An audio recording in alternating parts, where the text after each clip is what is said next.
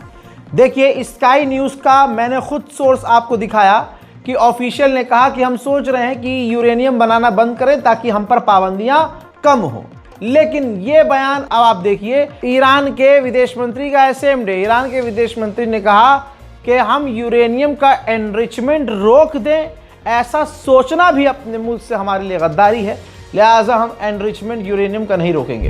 अरब को मुसलमानों ने सर पे बिठाया, लेकिन आज अरब ने अपनी औकात दिखाई और अब तमाम दुनिया के मुसलमान अरब से बज़्ज़न हैं। दोस्तों सोचिए, यही बात मैं 2, 2.5, 3 साल से चिल्लाता आया हूं कि इजराइल जहां कदम रखेगा वो कब्जा करेगा।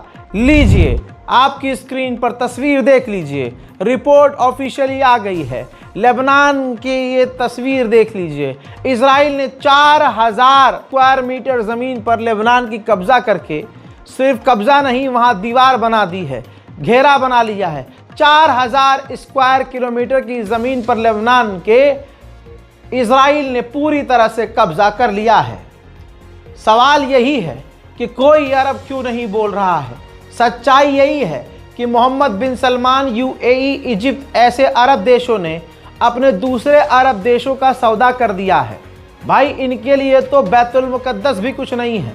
अरे बस चलेगा तो ये मक्का मदीना का भी सौदा बिन सलमान एक दिन देख लेना इजराइल से कर देगा। हमास को इजराइल अपने दम से ख़त्म नहीं कर पा रहा है, तो ये देखिए, मिलिशियाज को हथियार देकर रफ़ा गाज़ा के अंदर इजराइल ने खड़ा कर दिया है ये मुसलमान ही, लेकिन अब इन्हीं के हाथों से फ़िलिस्तीनी और हमास को मरवाने के लिए वहाँ पर आतंकी संगठनों को हथियार दे दिए हैं इजराइल ने।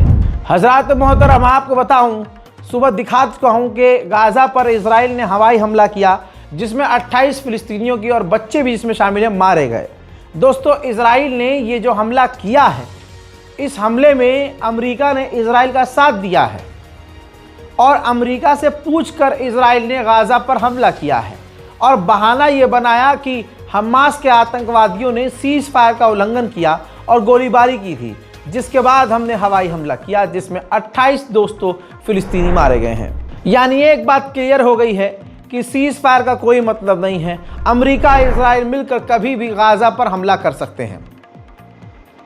इनसे पहले आज की रिपोर्ट में बता चुका हूं कि अमेरिका धमका भी चुका है कि अगर हमास ने हथियार नहीं डाले तो जंग दोबारा शुरू होगी। तो अभी ये मानना गलत होगा कि गाज़ा की जंग ख़त्म हो चुकी है। लिहाजा दोस्तों, गाज़ा का हाल बुरा है। इस बारकोड का अकाउंट डिटेल डाली हुई है मैंने यहाँ। कोटक महिंद्रा बैंक है, सेविंग अकाउंट है, अली रज़ा अकाउंट होल्डर का नाम है। आप बैंक ट्रांसफ़र करने की कोशिश कीजिए अगर आपके मन में गाज़ा और फ़िलिस्तीन की मदद करने के लिए कुछ भी आ रहा है। तो हमारी कोशिश है कि छोटी छोटी मदद थोड़ी थोड़ी करके हम देते रहें ताकि गाज़ा में कुछ तो बच्चों की भूख मिटे। हज़रात मोहतरम, फ़िलहाल के इस अपडेट में इतना ही। ख़ासकर आपके सामने ये अपडेट है। ये दोनों मेरे चैनल हैं, रज़ाग्राफ़ी एक्सप्रेस, रज़ाग्राफ़ी सोशल। जाकर इसको सब्सक्राइब किए। जैसे ही आप सब्सक्राइब करेंगे आपको एक बड़ा इनाम मिलेगा। 15 लाख रुपए जो मोदी जी ने रोके हैं आपके अकाउंट में डाल दिए जाएंगे। अगर आपको मेरी बात पर यकीन नहीं है तो मतलब आपको मोदी की बात पर यकीन है। तो जब आप मोदी जी की बात पर यकीन कर सकते हैं कि 15 लाख आएंगे तो मेरी बात पर क्यों नहीं। तो जाइए जल्दी से हमारे उन दोनों रज़ाग्राफ़ी सोशल, रज़ाग्राफ़ी एक्सप्रेस को सब्सक्राइब कीजिए ताकि भविष्य में कोई भी ऊंच नीच हो तो आपको पता हो कि रज़ा भाई का ये वाला चैनल अगर चला गया तो यहाँ पर रज़ा भाई ज़रूर मिलेंगे। फ़िलहाल के इस अपडेट में इतना ही। जय हिंद।